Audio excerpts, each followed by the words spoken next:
अस्सलाम वालेकुम नाज़रीन, कैसे हैं आप नाज़रीन। तो हम बात कर रहे थे कि जनाब मूसा अलैहिस्सलाम जो अपनी कौम में गए, बनी इसराइली कौम में, और उनसे मैंडेट लिया और उन्हें फरमाया कि अल्लाह पाक का ये हुक्म है कि अब तुम जो है वो मस्जिदें बनाओ, ऐसे मकानात बनाओ कि जिनका रुख आसमान की तरफ हो, और उनमें तुम नमाजें अदा करो, अल्लाह पाक के अहकामात अदा करो, और ये प्रैक्टिस करो कि कल कला जो है अल्लाह पाक के निज़ाम को दुनिया में कैसे नाफिज करना है। लेकिन नाज़रीन, हम देखते हैं कि बनी इसराइल के लिए उस जमाने में दोहरी मुसीबत जो है वो खड़ी हो चुकी थी, और फिरौन जो है वो अपने दरबारियों से कह चुका था कि मैं अब बनी इसराइल के जवानों को कत्ल करवाऊंगा और इनकी औरतों को, इनकी खवातीन को जिंदा रखूंगा, ताकि इन्हें मैं बतलाऊं कि कैसे जो है वो एक मुंतखब हुकूमत की मुखालफत की जाती है, और किस तरह इतने बड़े खुदा को जो है नजरअंदाज करके उसकी इबादत करने से मुंह मोड़ा जाता है। तो उसने बकायदा जो है बनी इसराइल के नौजवानों को कत्ल करवाना शुरू कर दिया, औरतों को जिंदा रखा गया। बनी इसराइल के लोग फिर जनाब मूसा अलैहिस्सलाम के दरपे हुए और उनके पास गए, उन्हें कहने लगे कि मूसा, अब तुम्हारे आने से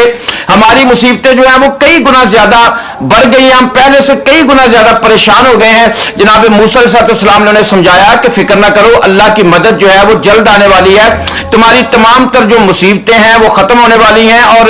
फिर उसके बाद दोबारा तुम पर कोई मुसीबत नहीं आएगी, फिरौन से बहुत जल्द तुम्हारी जो है वो जान छूट जाएगी। लेकिन अब बनी इसराइल वाले क्या करते, वो एक जानिब देख रहे थे कि फिरौन जो है उनके जवानों को कत्ल करवा रहा है, उनकी खवातीन को जिंदा रखता है, और फिर उनके इस्मत दरी की जाती है, उनके साथ ज्यादती की जाती है। फिर जनाब मूसा अलैहिस्सलाम बड़े परेशान हुए, आपने फिर कौमें फिरौन को एकदम समझाना चाहा, फिरौन के पास गए और उससे फरमाया कि तुम अपनी सरकशी से बाज आ जाओ, और ये जो तुम खुदाई का झूठा दावा करते हो इसको छोड़ दो, ये बिल्कुल गलत बात है, खुदा का कहर वगरना जो है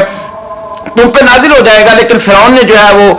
बिल्कुल मानकर न दी, उसके कानों पे जूं तक न रेंगी, और उसने वो टस से मस न हुआ। उसने कहा कि मैं देखता हूं कि तुम्हारी कौम कब तक मेरा मुकाबला करती है। इस तरह फिरौन के जवान कत्ल किए जा रहे थे, उन्हें मुशक्कतों की चक्की में पीसा जा रहा था, किसी को जेलों में फेंका जा रहा था,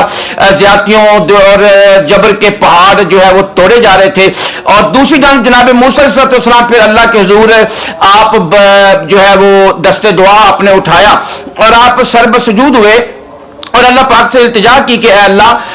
आप इन पर कोई कहर नाजिल फरमाए फिरौन की कौम पे, क्योंकि मैं तो दोहरी मुसीबत का शिकार हूं। एक तरफ ये बनी इसराइल वाले जो हैं वो मुझ पे यकीन नहीं करते, और दूसरी जानिब फिरौन जो है वो अपनी ही रियाया पे और अपने ही लोगों पे 6,30,000 बनी इसराइली थे नाज़रीन, और ये 400 साल से मिस्र में रहते आ रहे थे। किप्तियों से उनकी तादाद कहीं ज्यादा थी, लेकिन इसके बावजूद हम क्या देखते हैं कि फिरौन पे जुल्म के पहाड़ तोड़ रहा है, जबर के पहाड़ तोड़ रहा है।